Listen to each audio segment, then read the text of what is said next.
자, 여러분 이어서 보겠습니다. 요약집 18페이지 펴놓으시고요. 아까 여러분들 설명한 것 중에 요걸 좀 모르시는 것 같아서 다시 한번 설명을 드리면 여기 보세요. 우리 지방세 사기치면 10년, 무신고 7년, 기타 5년인데 10년이 되는 건 이런 거예요. 그러니까 취득세를 한번 예를 들어 볼게요. 취득일부터 60일 내에 신고기간 내에 신고하지 않았어요. 취득세. 그러면 제척기간은 몇 년입니까? 7년입니다. 취득세를 매매로 여러분들이 취득을 했는데 매매로 취득했는데 일반적으로 취득을 했는데 일반적인 경우에 취득세를 신고하지 않았다. 신고기간 내 60일 내. 그러면 제척기간은 몇 년이요? 7년이 정되는 거고, 요건 어떤 거냐면, 자, 내가 상속으로 취득했어요. 증여받아서 취득했어요. 그랬을 때 취득세를 신고기한 내에 신고하지 않았다. 상속이나 증여받았는데 그것을 취득세를 신고하지 않았다. 그 경우에는 몇 년 제척기간 적용된다고요? 10년이요. 그런 거예요. 자, 그래서 요게 이제 이렇게 그냥 취득세를 신고기한 내에 신고하지 않으면 일반적인 경우는 7년인데 이렇게 상속받았는데 증여받았는데 취득세를 그런 경우에 신고하지 않았을 때는 10년이 정되는 거고, 이런 경우도 역시 그렇습니다. 그래서 그냥 제가 기억하기 좋도록 그냥 그냥 취득세를 신고하지 않으면 신고기한 내 일반적으로 신고하지 않으면 7년인데, 이렇게 뭐 상속 증여받아서 취득세를 신고하지 않았다거나 뭐 실명법에 따라서 어떻게 어쩌고 저쩌고 이런 경우에 어떤 사안과 결합해서 신고기한 내 신고하지 않았다 그러면 몇 년이라고요? 10년이요. 자, 그래서 문제 풀기 쉽도록 하기 위해서 그냥 어떤 사항과 결합해서 부신고는 몇 년이다? 10년이다. 그냥 이렇게 기억하시라는 거. 자, 그런 거를 이해하시고, 그러면 오늘 또 이어서 한번 보겠습니다. 07번, 자, 18페이지 요약집. 자, 우리가 보시니까, 조세 채권과 일반 채권의 관계인데요. 여러분 보시면 이거 어떤 거냐면 국세지방세 우선권에 관한 얘기도 인데, 양가로 1번의 국세지방세 우선권 한번 보겠습니다. 요약집 18페이지요. 국세지방세 가산금 체납수원비는 다른 공과금 기타 채권의 담보가 없이도요. 체납재산이 공매 경매 넘어갔을 때 그 공매대금 경락대금에서 우선해서 가져갑니다. 이게 국세지방세 우선의 원칙입니다. 근데 그 박스 안에 이제 기억반 국세 우선순위 이걸 보세요.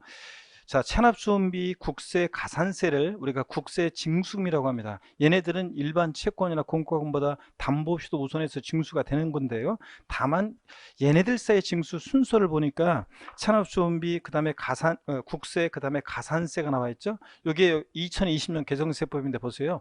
종전에는 이게 가산세가 가산금이었어요. 지방세하고 똑같이 지방세 징수 순위가 시험에 한번 나왔었는데 체납수원비 1등, 2등이 지방세, 3등이 가산금 순서로 얘네들 사이에서 징수가 됩니다. 근데 국세도 가산금이었다가 올해 국세징수법에서 이제 가산금 규정이 삭제되고 납부지연 가산세로 통합이 되면서 국세는 이게 뭐로 바뀌었다고요? 가산세로 바뀌었습니다. 가산금에서 뭐로? 가산세로 바뀌었다는 거. 자, 지방세는 가산금 규정이 종전처럼 있다 보니까 산업수원비 1등, 2등이 지방세, 3등이 가산금 순서로 징수가 됩니다. 얘네들을 국세지방세 징수금이라고 하고, 얘네들 사이에서 징수 순서도 여러분들이 이렇게 특히 개정 내용 국세 징수 순위를 여러분들이 주의해서 알아두시고요. 그 다음에 국세하고 지방세는 순위가 같아요. 국세하고 지방세는 순위가 같은데 국세라고 해서 지방세보다 우선하고 그런 거 없어요. 근데 조세들 상호 간에는 그러면 어떤 게 우선하느냐 그러면, 그럴 때 이제 여러분 거기 우리 교재 동그라미 2번 자, 나와 있잖아요. 조세들 상호간의 우선권, 거기에 하이라이트 표시되어 있어요. 담보된 조세가 1등입니다. 동그라미 하시고, 그 다음에 압류한 조세, 그 다음에 달라고 교부 청구한 조세 순서로 조세들 상호간의 순서가 정해집니다. 그래서 담보 잡아놓은 조세가 어떤 거냐면, 우리가 나중에 우리 시험과는 관계없지만 상속세 같은 것은 우리가 연부연납이라고 그래가지고 세금을 연 단위로 나눠낼 수도 있어요. 참고적으로 알아보세요. 상속세 같은 거 예를 들어서 100억짜리 빌딩을 상속받았어요. 상속세 내야 되는데 빌딩은 100억짜리니까 상속세는 엄청 많이 내야 되는데, 근데 지금 현금이 없어요. 세금 낼 돈이 없어요. 그러면 어떻게 하냐면 세금을 연부연납, 연 단위로 이제 나눠낼 수도 있어요. 연부연납을 신청하면. 근데 내가 말로요, 가상 세무서에 나 저 나눠낼 거예요. 내가 연 단위로 내가 좀 돈이 없어가지고 내가 나눠낼 거예요. 말로만 하면 뭐예요? 뭔가 믿을 구석이 있어야지. 그러니까 이럴 때는 그 담보를 잡아놓습니다. 그래서 그럴 때는 납세 담보라고 그래가지고 담보 잡아놓고 그 다음에 연부연납을 허용합니다. 그럴 때 이 담보된 주세가 집행하기가 쉽잖아요. 담보된 주세가 조세 상호간의 1등이고요. 먼저 우선하고요. 그 다음에 이제 압류한 조세 순서고, 그 다음에 달라고 교부 청구한 조세 순서로 우선해서 가져갑니다. 자, 이렇게 해서 시험에서 한번 나왔던 것이 이제 최근에 나왔던 것이 29회 시험 때 정답 지문이 압류한 조세는 담보된 조세, 담보 있는 조세에 우선하여 징수한다. O, X예요. X입니다. 압류한 조세가 담보된 조세에 우선하여 징수한다. 틀려요. 담보된 조세가 1등, 2등이 압류한 조세, 3등이 달라고 3등이 교부 청구한 조세 순서로 정해진다는 거. 이것도 알아둡니다. 자, 이렇게 해서 국세 지방세 우선권 원칙을 봤고요. 그 다음에 양가로 2번 국세 지방세 우선권의 예외를 봅니다. 자, 세금보다 더 우선하는 것들이 있어요. 제가 지금 07번 테마에 별 표시를 안 하고 가는 이유는요, 요게 29회 시험 때 이 부분에서 나왔는데 30회 작년에 또 나왔어요. 그렇기 때문에 3년 연속 나올 가능성이 좀 낮아져 가지고 이제 제가 일단 별 표시는 하지 않지만, 그렇지만 여기는 좀 아까 여기 여기는 요 우리가 그 양가로 1번 국세지방세 우선권 있잖아요. 여기 이제 그래서 특히 이런 거 개정 내용이 있기 때문에 이런 것들은 종합 문제 속에서 물어볼 수가 있어요. 그래서 여러분들이 여기다 별 표시 하나 딱 해놓습니다. 특히 이거 개정 내용을 여러분 주의해서 여기 하나만 별 표시를 좀 해놓고요. 그 다음에 나머지 자세한 내용을 독립한 문제로 물어볼 가능성이 높지 않기 때문에 일단 여기만 별 표시해 놓고 일단 가겠습니다. 양가로 2번 보면 국세지방세 우선권의 예외예요. 세금보다 더 우선하는 것들이 있어요. 먼저 직접 경비 우선 그래가지고요. 이게 어떤 거냐면 동그라미 기업번을 봅니다. 공익비용 우선이요. 공익비용 우선이라는 게 어떤 거냐면 강제집행, 경매 또는 파산 절차에 의한 재산 매각에 소요된 비용은 국세가산금 체납손비에 우선한다. 이게 최고 1등인데요. 이게 왜 그러냐면 매각이 돼야지, 강제집행 절차에 넘겨서 매각이 돼야지 누구라도 한 번 가져갈 수 있으니까 채권자 모두를 위한 공통의 비용이잖아요. 그렇기 때문에 이게 강제집행 절차에서 재산 매각에 소요된 비용이 무조건 최고 1등입니다. 가져갑니다. 그래서 여러분들 이거 지금 조세 채권 우선과의 관계, 이 예외 이런 것들은 여러분들이 실생활에서도 공인중개사가 되셔가지고 나갔을 때 이거 잘 알아둬야 됩니다. 그러니까 시험은 지금 이제 올해는 중요성이 좀 떨어졌다 할지라도, 독립한 문제로의 중요성은 떨어졌다 할지라도 이거 잘 알아두셔야 돼요. 실생활에서도 그렇고 여러분 실무 나가셔서도 이거 잘못해가지고 잘못 해석해가지고 만약에 이거 세금 관련한 걸 이거 안 보고 만약에 그냥 무조건 저기 했다가 나중에 괜찮다 이런 식으로 해서 거래해라 이래가지고 중기 수수료에 그거에 이제 너 욕심이 나가지고 막 그냥 서둘러서 거래했다가 나중에 큰 낭패를 봅니다. 그래서 고객에게 큰 피해를 줄 수 있기 때문에 잘 보셔야 됩니다. 이건 자, 먼저 하여튼 그래서 강제집행 절차에 소요된 비용이 무조건 1등이고요. 그 다음에 동그라미 니은번 봅니다. 선집행 지방세, 먼저 집행 치고 들어간 지방세나 공과금에 붙어있는 가산금과 체납손비가 우선합니다. 먼저 집행 들어간 지방세나 가산금, 공과금에 붙어있는 가산과 체납손비는 일반 국세나 가산금 또는 체납손비 우선합니다. 그래서 선생님 팁에 거기 보니까 보조단을 보니까 지방세나 공과금 자체가 국세보다 우선한다는 규정이 아니라 그 먼저 집행 치고 들어간 지방세에 붙어있는 공과금이나 가산금, 공과금이나 이런 것들이 지방세나 공과금이 이게 이제 거기에 붙어있는 가산금이나 이런 것들이 체납손비가 일반 국세보다 우선한다 그런 얘기입니다. 한번 보시고 그 다음에 이제 동그라미 2번 피담보채권의 우선 있잖아요. 요걸 이제 또 잘 보셔야 됩니다. 시험에 이쪽 부분에서 이제 여러 번 나왔고요. 자, 보시면 먼저 기업번 보니까 법정기일 전에 설정된 전세권이나 질권, 저당권 등에 담보된 채권이 국세 또는 지방세, 가산금보다 우선 변제됩니다. 다만 얘네들도요, 체납손비보다는 우선할 수 없습니다. 그러니까 법정기일 전에 저당권 등이 설정돼요. 그럼 담보되는 피담보채권은 국세, 지방세, 일반 세금보다 우선합니다. 체납손비보다 우선할 수 없고요. 이때 법정기일이라는 게 어떤 거냐, 거기 보조단 1번에 나와 있습니다. 법정기일이라는 것은 신고나 납부하는 세금은 신고일을 법정기일로 하고요.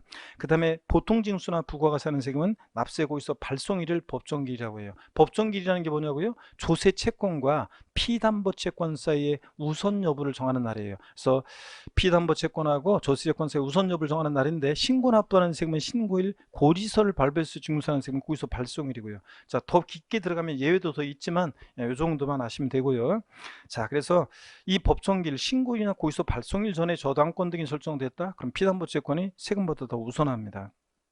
그리고 그 지방세의 경우 그래가지고 거기 박스 안에 뭐 보시면 이런 거예요. 자, 지방세 경우에 법정기일 전에 주택임대차보호법이나 상가건물 임대차보호법에 의한 따른 대항 요건과 임대차 계약 증서상의 확정 일자를 갖춘 사실이 증명되는 재산 매각에서, 그러니까 밑줄은 법정기일 전에 밑줄, 그 다음에 두 번째 줄 대항 요건과 그 다음에 확정 일자를 갖춘 사실이 증명되는 재산 매각 밑줄이요. 자, 이런 경우에는 그 매각대금 중에서 지방세와 가산금 또 그 가로 안에 그 재산에 부과된 지방세와 가산금 제외하고 을 징수하는 경우에 법정기일 전에, 여기 밑줄입니다, 등기 또는 확정일자를 갖춘 임대차 계약 증서상의 보증금에 대해서는 우선하지 못한다 밑줄자고요. 그러니까 신고일이나 고의서 발송일 법정기일 전에 만약에 등기를 하거나 확정일자를 갖췄다 그러면 그럴 때 그 보증금보다는 세금이 더 우선할 수 없습니다. 그러니까 이때는 이 보증금이 일반 세금보다 더 우선합니다, 여러분들. 이런 것들이고요. 그 다음에 니은번 보겠습니다. 설정일자 관계없이 조세채권이 우선하는 경우, 그 당의 재산 자체에 부과된 조세야, 요건데요. 요게 이제 니은번에 또 한 번 별표시요. 여기 이제 시험에 여러 번 나왔고 작년에도 30회 시험도 이거 알고 있는지 묻는 문제가 정답 지문이었거든요. 그래서 니은번에다가 별표시 하나 합니다. 그래서 이 조세 채권과 조세와 일반 채권 관계 전체에서는 제가 별표시 하지 않지만 이 부분 여기다가는 별표시 합니다. 그래서 니은번 보니까요.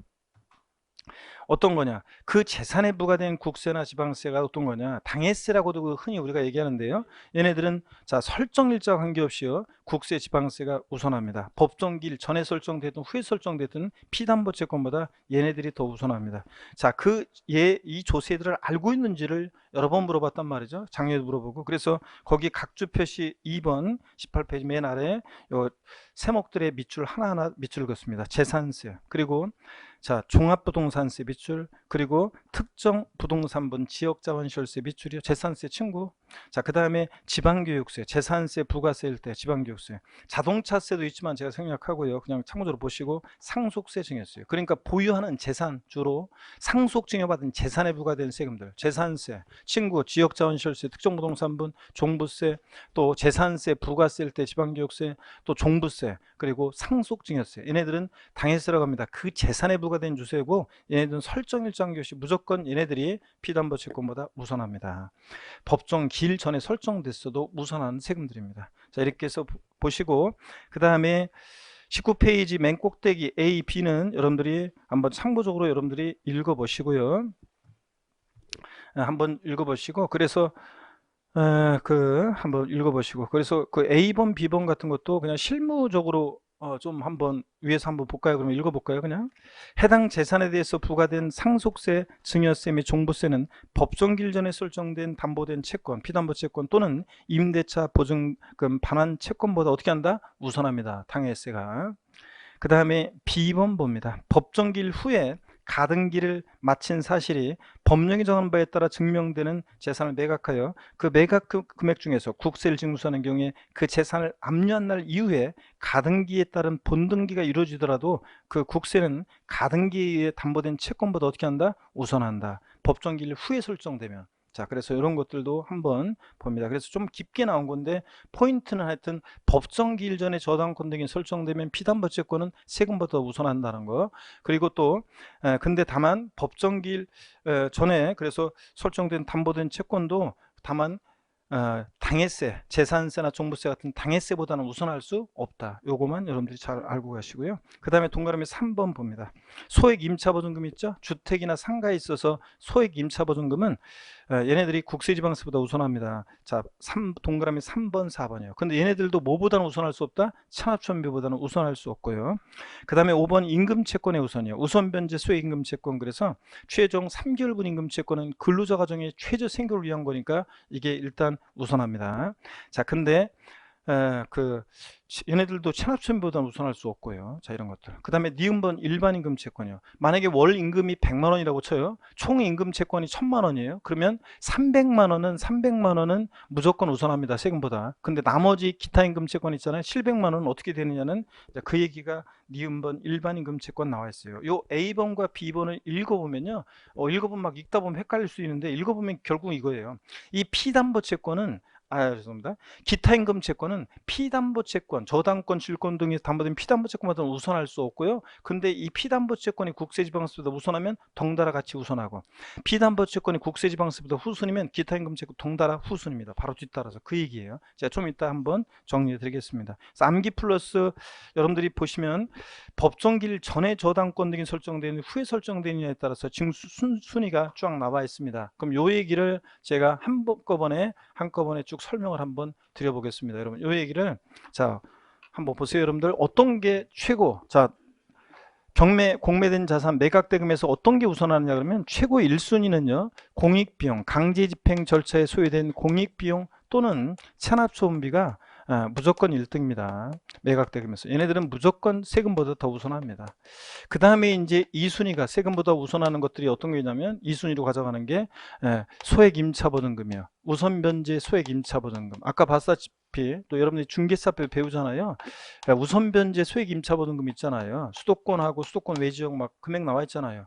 그래서 그 우선변제 소액임차보증금 자 우선합니다. 세금보다. 근데 체납손비보다는 우선할 수 없고요. 그 다음에 최종 3개월분 임금채권 있잖아요. 최종 3개월분 임금채권 있죠. 임금채권.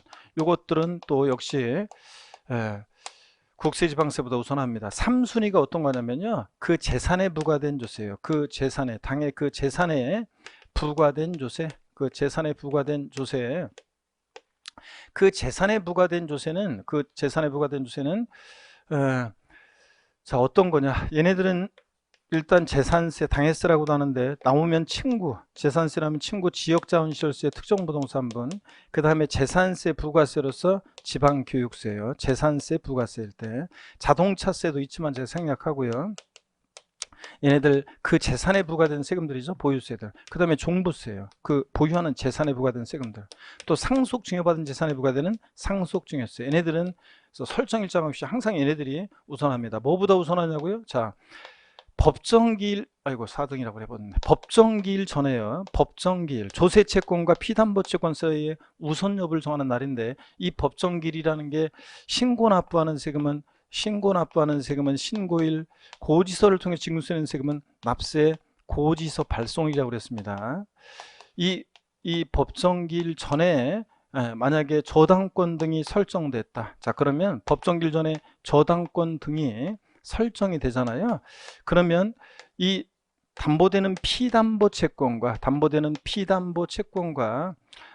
조세채권 사이의 우선 여부를 따져봅니다. 국세나 지방세, 조세채권 사이의 우선 여부를 따져보면 법정기일 전에 저당권 등이 설정됐습니다. 그러면 피담보채권과 조세채권이요. 어떤 게 우선한다고 그랬습니까, 여러분? 이 피담보채권과 조세채권 어떤 게 우선해요? 피담보채권이 더 우선한다고 그랬잖아요. 아까 세금이 더 우선해서 징수가 됩니다. 더 우선해요. 자, 그 다음에 또 보시면 이 법정기일 전에 저당권 설정돼 피담보채권이 세금보다 우선할 때 이 피담보채권보다는 우선할 수 없지만 피담보채권 따라다니는 게 있는데 기타 임금채권도요. 기타 나머지 3개월분을 제외한 최종 3개월분을 제외한 나머지 임금채권은 피담보채권이 국세지방세 우선하면 덩달아 우선합니다. 자, 그 다음에 그러면 이때는 4등이 어떤 거냐면 피담보채권, 5등이 기타임금채권, 6등이 국세지방세 세금이고 그 다음에 또 어떤 게 있냐면 이제 7등 맨 꼴등은 항상 어떻게 하냐면 일반 채권이나 공과금이에요. 일반 채권이나 공과금은 맨 꼴등입니다, 여러분. 꼴등이고. 그 다음에 또 보세요. 그 다음에 법정기일 후에 만약에 저당권 등이 설정됐다. 자, 그러면 담보되는 피담보채권과 그 다음에 조세채권 사이에 우선 여부를 살펴봅니다. 국세하고 지방세 어떤 게 더 우선합니까? 법정기일 후에 저당권 등이 설정됐어요. 그럼 피담보채권하고 국세지방세 어떤 게 더 우선해요? 이때는 이제 또 세금이 더 우선합니다.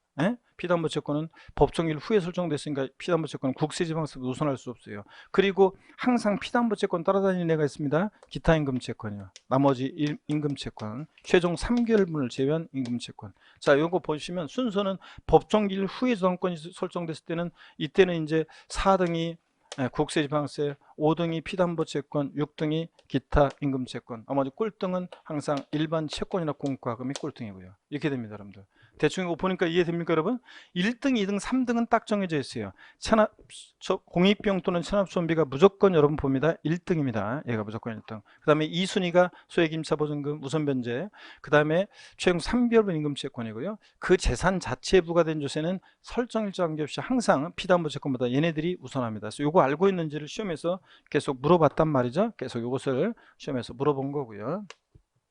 그 다음에 또 계속해서 봅니다. 법정기일 전에 만약에 저당권 등이 설정됐다 그러면 피담보채권이 국세지방세보다 우선합니다. 피담보채권 그 다음에 바로 뒤따라서 기타임금채권 그리고 국세지방세고요. 그 다음에 법정기일 후에 저당권 등이 설정되면 세금이 더 피담보채권보다 우선하고요. 이렇게 순서가 정해집니다. 이해되십니까, 여러분? 이렇게 해서 알아둡니다. 자, 그러면 됐습니다, 여러분. 자, 그러면 요거는 꼭 저 법정 설정일자 관계없이 무조건 우선하는 세금들 당해세는 꼭 알아두셔야 되고요. 다 설명드렸고 여러분들이 그래서 19페이지 20페이지 나와 있는 표 다 설명드렸습니다. 자, 그러면 어디로 가시냐면 여러분요 08번 권리구제를 보겠습니다. 조세 불복 절차인데요. 요 조세 불복 절차는 여기 자주 나오는 게 아니었는데 23회 시험 때 딱 한 번 나오고 그 다음에 23회 때 나오고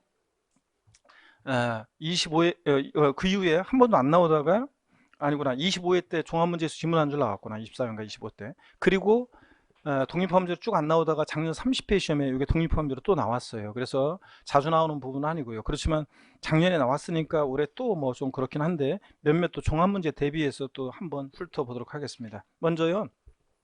조세에 관해서 우리가 부당한 처분을 받아요. 그럼 가만히 있으면 안 되겠죠, 여러분들?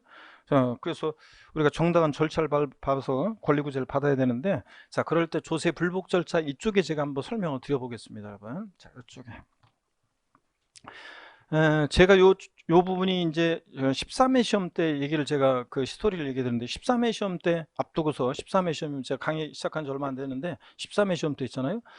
제가 시험 앞두고서 그 선배 교수님한테 시험 얼마 앞두고서 제가 요번에 출제위원 누가 들어갔냐, 출제 교수는 누가 들어갔냐, 그 다음에 돈은 문제 없냐, 막 이런 거 물어보면서 올해 좀 잘 안 나오다가 갑자기 좀 나올 만한 그런 꼽히는 부분 없냐 막 물어보니까 그 선배 교수님이 한참 뜸들이다가 나한테만 청기두설한다는 식으로 올해는 조세 불복 절차에 권리구제에서 문제가 나올 것 같다고 딱 그래가지고 제가 이 부분 강의 안 했던 부분이거든요.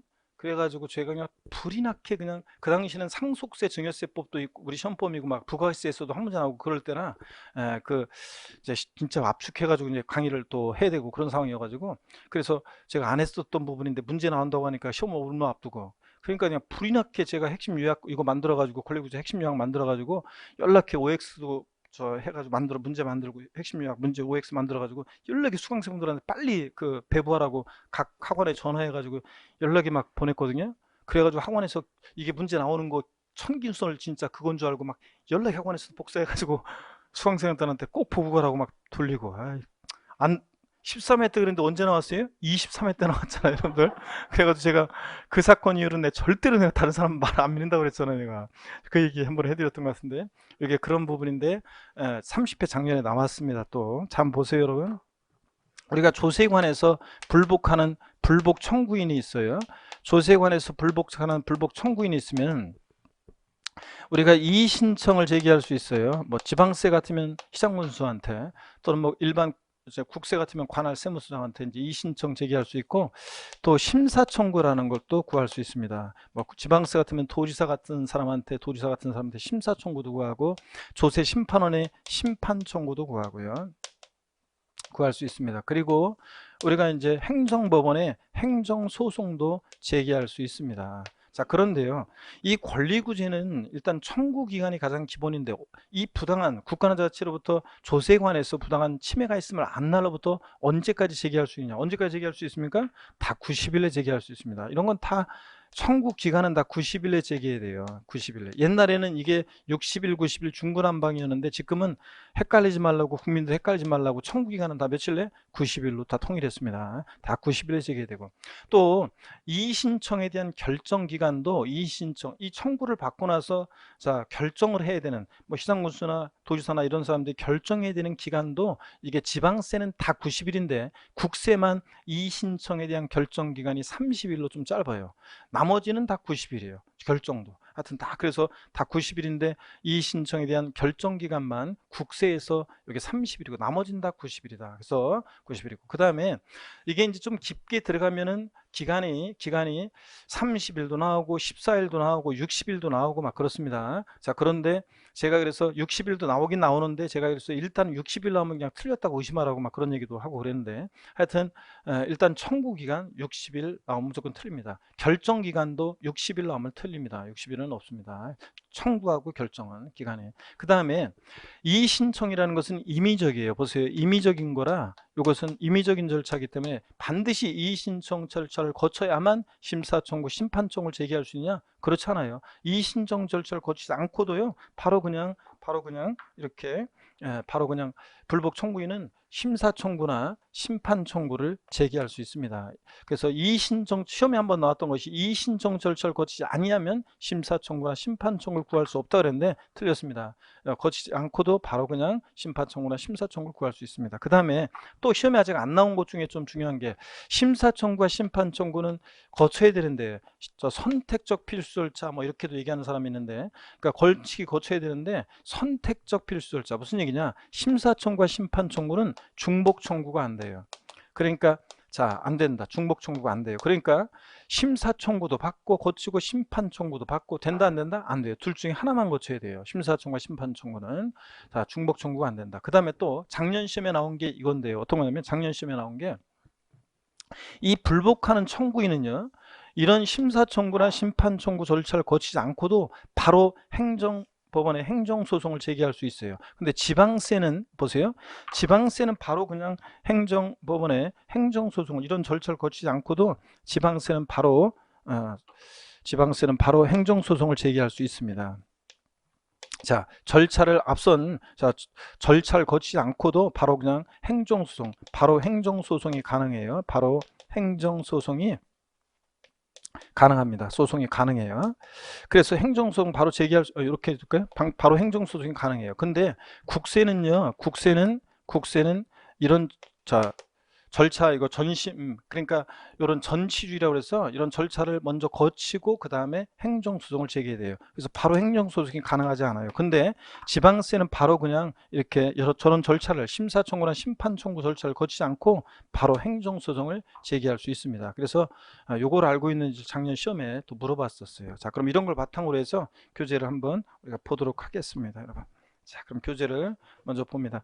거기 20페이지 여러분 양가로 1번 권리구제 국세 권리구제 보면 청구기간 다 며칠로 되어 있어요, 여러분들?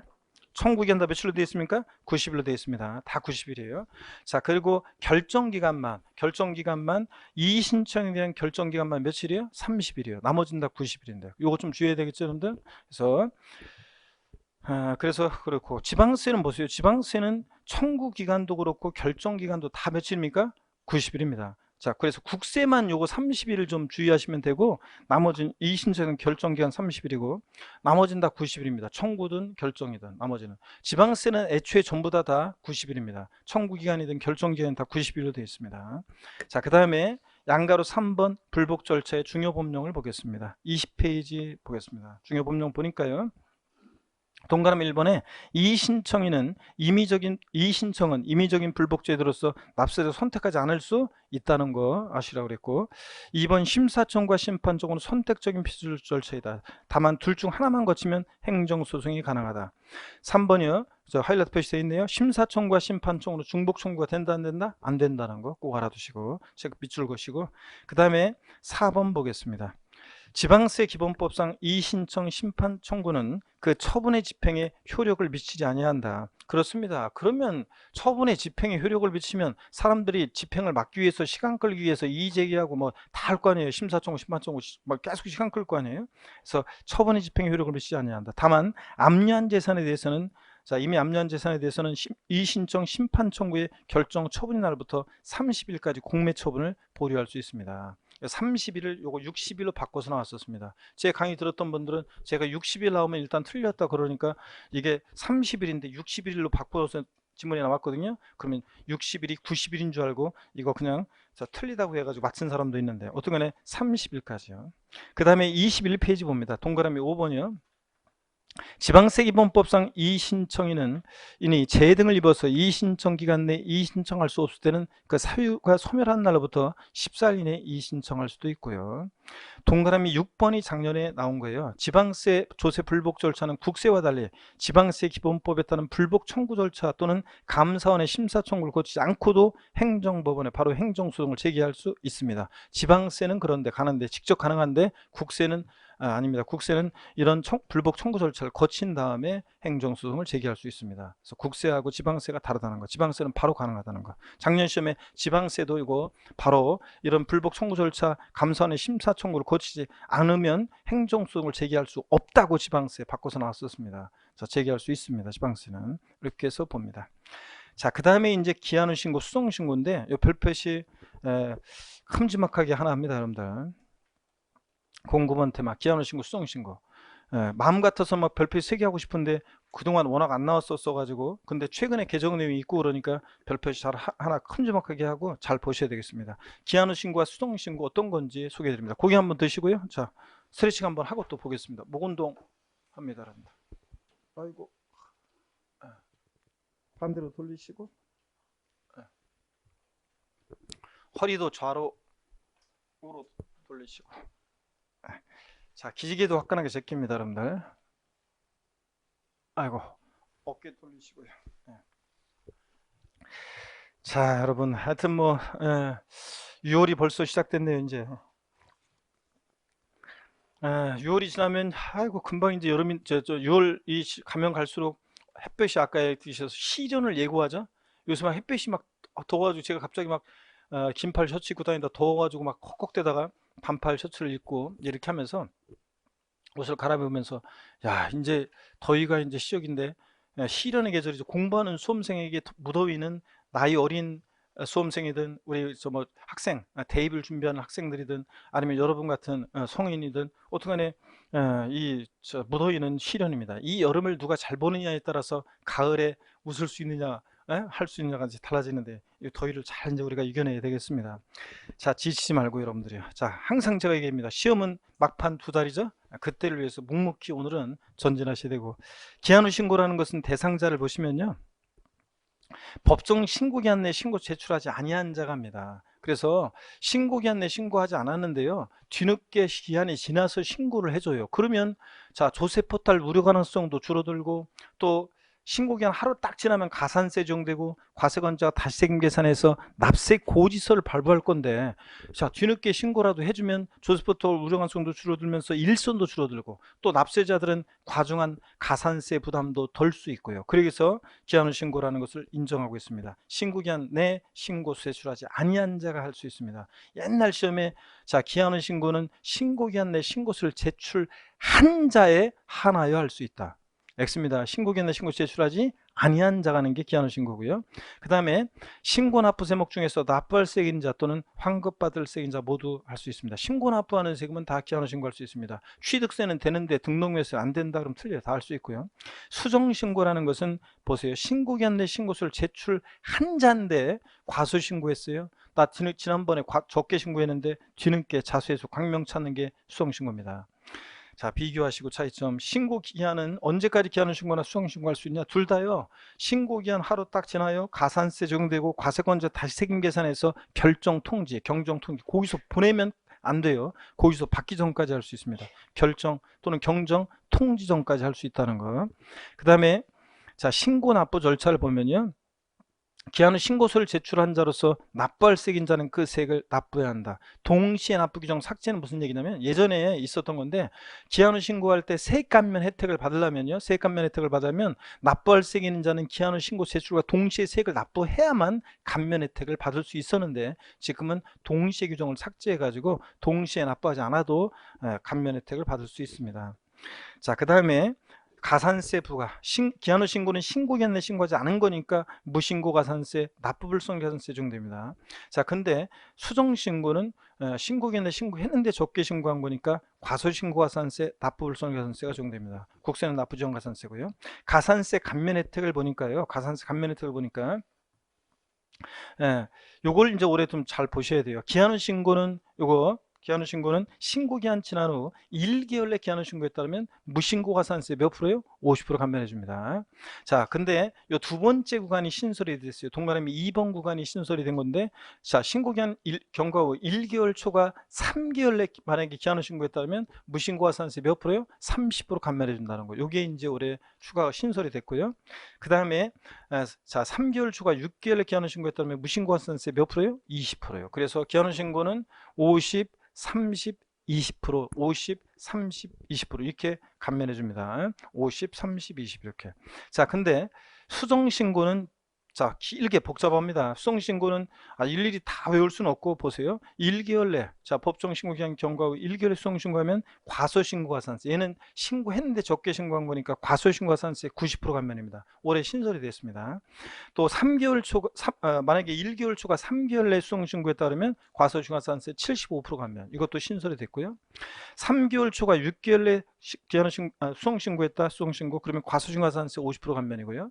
자, 그 다음에 6개월 초과 1년 내 같으면 30% 감면. 자, 그 다음에 1년 초과 1년 6개월 내 같으면 20% 감면. 그 다음에 1년 6개월 초과 2년 내 수정신고하면 과소중과산세 10% 감면, 이렇게 됩니다. 이걸 일일이 다 외울 수는 없고 위에만 좀 알아둡니다. 1개월 내 자, 수정신고에 따르면 90% 감면, 1개월 초과 3개월 내다 75% 감면. 자, 그 다음에 3개월 초과 6개월 내면 50%, 과소중과산세 50% 감면한다는 거 알아두시고, 중요한 거예요. 둘 다 신고에 관한 거기 때문에 납부불성 실가산세는 감면해준다, 안 해준다? 안 해준다는 걸 꼭 여러분 밑줄 긋고 알아둡니다. 둘 다 납부불성 가산세는 감면 안 해줍니다. 시험에서 신고기한 경과 후 1개월 내 기한을 신고한 경우에는 무신고 및 납부불성 실가산세 100분의 50을 감면한다. X입니다. 자, 1개월 내 기한을 신고했을 때 무신고 가산세 및 납부불성 가산세 50% 감면한다. 틀려요. 자, 뭐만? 무신고 가산세만 50% 감면입니다. 납부불성 가산세는 감면해주지 않는다. 세 결정 보겠습니다. 자, 기한후 신고서를 제출한 경우에 21페이지 하단 기한후 신고서를 제출한 경우에 지자체 장은 지방세법에 따라 기한후 신고로부터 3개월 내에 그 지방세 넘어갑니다. 22페이지 그 지방세 과분과 세액을 결정해야 합니다. 즉 납세무자가 기한후 신고했다고 해서 납세무 확정 효력이 생기는 건 아니고요. 확정 효력은 없고요. 이거 확정되는 효력이 생기는 건 아니다. 다만 이제 기한후 신고하게 되면 기한후 신고일부터 3개월 내 지자청이 결정하면서 이제 생기고요. 결정하고 또 통지까지 이제 신고인에게 해줘야 되고요. 자, 그 다음에 그 플러스 표시를 보니까 이것은 양도소득세 우리 배웠어요. 예정신고 기한 내에 무신고하거나 과소신고했어요. 나중에 다음 연도 5월 달에 확정신고 기한까지 신고를 하거나 수정신고를 하면 이 예정신고 불성실에 대한 무신고 과소신고가산세 몇 프로 깎아준다고 그랬어요? 50% 감면해준다고 그랬습니다. 양도세 할 때 했잖아요. 이거. 이것도 한번 알아두시고 다시. 그 다음에 10번 서류 송달입니다. 서류 송달은 딱 한 번 시험에 나온 적이 있습니다. 딱 한 번 나온 적이 있는데, 우리가 서류 송달은 공무원세법에서는 중요한데 우리 중개사법에서는 딱 한 번 시험에 딱 한 번 나왔습니다. 자, 한번 편하게 한번 보겠습니다. 서류 송달 방법이요. 서류를 송달하는 방법은 우편으로 송달하는 방법, 교부 송달 직접 주는 방법, 전자 송달 이메일로 송달하는 방법이 있습니다. 예외 근데 공의 송달이라고 해서 널리 알리는, 널리 보이게 하는 송달입니다. 교부나 우편 송달이 불가능한 경우에 자, 공의 송달합니다. 이 공의 송달 사유를 봅니다. 동그라미 1번에 기억번에 보니까요. 주소 영업소가 자, 국에 있고 그 송달이 곤란해요. 2번 주소 영업소가 니은번 주소 영업소가 분명하잖아요. 또 디귿번 서류를 우편으로 송달했는데 받을 사람이 없는 것으로 확인돼서 반송됨으로써 납부기한 내 송달하기 곤란해요. 자, 지금 그 다음에 4번 보니 니을번 보니까 세무공무원이 2회 이상 납세자를 방문해서 서류를 교부하려고 했는데 받을 사람이 없는 것으로 확인돼서 납부기한 내 송달하기 곤란하다고 인정되는 경우. 여러분 그래서 여기를 한번 보세요. 그래서 여러분들 교재에다가 여기에 이렇게 동그라미 하시거나 밑줄 그시면 돼요. 곤란하고, 분명하지 않고, 곤란하고요. 자, 이렇게 곤란하고 분명하지 않고 이럴 때 공송달하는 것을 합니다. 제가 보니까 요번에 지금 한일 관계 문제가 되는 이제 징용 그 배상금 그 결정과 관련해서 지금 원래 그 대법원 결정문 그 집행문을 그 국내 그 기업들에서 이제 뭐 가져가라고 이제 그 하는 그 판결문을 일본에 보내는데 일본에서 거부하고 안 받고 막 그랬죠. 거부하고 안 받고 그 다음에 또 뭐 그 곤란 분명하고 곤란하고 막 이런 일이 생겼어요 지금. 그래가지고 공송달 하는 것 같던데 보니까 제가 공송달 해가지고 그 공송달 기간이 이번 8월 달로 그 2일인가 3일로 만료되는 것 같던데 어떤간에 이 공송달이라는 게 하여튼 저 보세요. 곤란하고 분명하지 않고 곤란하고 이럴 때 공송달이라는 걸 합니다. 자, 동그라미 2번을 보겠습니다, 여러분들. 공송달의 방법입니다. 자, 공송달의 방법을 보니까요. 기억번에 공송달의 경우에 서류의 공고는 지방세 정보통신망 그러니까 홈페이지요. 시군의 게시판에 게시하거나 관보 또는 공보 또는 일간신문, 주간신문 아니고 일간신문에 주간신문 안 되고요. 게재하는 방법으로 합니다. 이 경우 지방세 정보통신망을 이용해서 공송달 할 때는 다른 공시 방법과 함께 해야 되고요. 홈페이지 할 때는 자 이런 얘기들 그 다음에 양가로 3번 유치송달이라고 나오는데 유송달이 뭐냐면 보세요. 서류 송달을 받아야 할 자가 그 사용인 그 밖에 종업원 또는 동거인으로서 사리를 판별할 수 있는 사람이 정당한 사유 없이 그 서류의 송달을 거부하면 송달할 장소에 서류를 둘 수 있다는데 여러분 정당한 사유 없이 서류 받기를 거부해? 그럼 거기다 그냥 두고 올 수 있습니다. 이런 것을 뭐라고 하냐? 유치송달이라고 하는데 이것은 공시송달의 사유가 아닙니다. 그래서 시험에 한번 나왔던 것이 딱 한 번 나온 게 다음 중 공시송달의 사유가 아닌 거 그래서 아까 공시송달의 사유 기억번부터 리을번까지 여기다가 요 유치송달의 사유를 요거를 이제 집어넣고 물어본 적이 있습니다. 어떤 곤란하고 해야 되는데 정당한 사유 없이 거부하니까 이건 공시송달의 사유가 아니고 유치송달이라고 합니다. 서류를 그 장소에 둘 수 있습니다. 자, 이렇게 해서 우리가 조세 총론을 다 봤습니다. 우리가 이제 그 지방세 이제 제2편 지방세로 넘어가는데요. 자, 제2편 지방세 그래서 26페이지로 해서 쭉 넘어갑니다. 제2편 조세 제1편 다 봤고 제가 지난번에 지난번에 봄에는 제가 그 걱정들이 많고 그래서 제가 멀리서 빈다 마태주 시인의 시를 한 편 읊어드렸었던 것 같은데요. 그죠 여러분들? 자, 요거 읊어드렸었는데 한번 여러분들이 읽어보시고요. 하여튼 가을이다, 이거 봄이다, 부디 아프지 마라 제가 그랬었는데 이제는 여름이다, 부디 아프지 마라로 바꿔야 될 것 같네요, 여러분들. 자, 하여튼 멀리서 빕니다. 건강하고 여러분들. 자, 그 다음에 그래서 오늘은 또 새로운 시를 한 편을 챕터 넘어가면서 장 넘어가면서 하나 이혜인 시인의 6월엔 내가입니다. 숲속의 나무들이 일제히 낯을 씻고 환호하는 6월 6월엔 내가 빨갛게 목타는 장미가 되고 끝없는 사냥기에 흠뻑 취하는 뻐꾸기가 된다. 생명을 향해 하얗게 쏟아버린 아카시아 꽃 아래 6월엔 내가 사랑하는 이를 위해 더욱 살아 산기슭에 엎드려 찬비 맞아도 좋은 바위가 된다. 시를 6월엔 내가라는 시를 이렇게 한번 잠시 감상하도록 읽어드렸고 자 이제 우리 지방세 우리 취득세로 갑니다. 자, 그래서 지방세 우리 제2편 지방세에서 우리 취득세를 보시면 여러분 보세요. 여기 한번 봅니다. 이 취득세는 여러분요. 취득세는 펴놓으시고 저를 봅니다. 취득세는 자 어떤 세금이냐 그러면 취득세는 여기 봅니다. 잠깐 쉬었다가 그러면 뭐 본격적으로 취득세 한번 볼까요? 이것도 어차피 저기 하실 분들 정리하시라고 잠깐 쉬었다가 취득세부터 본격적으로 보도록 하겠습니다.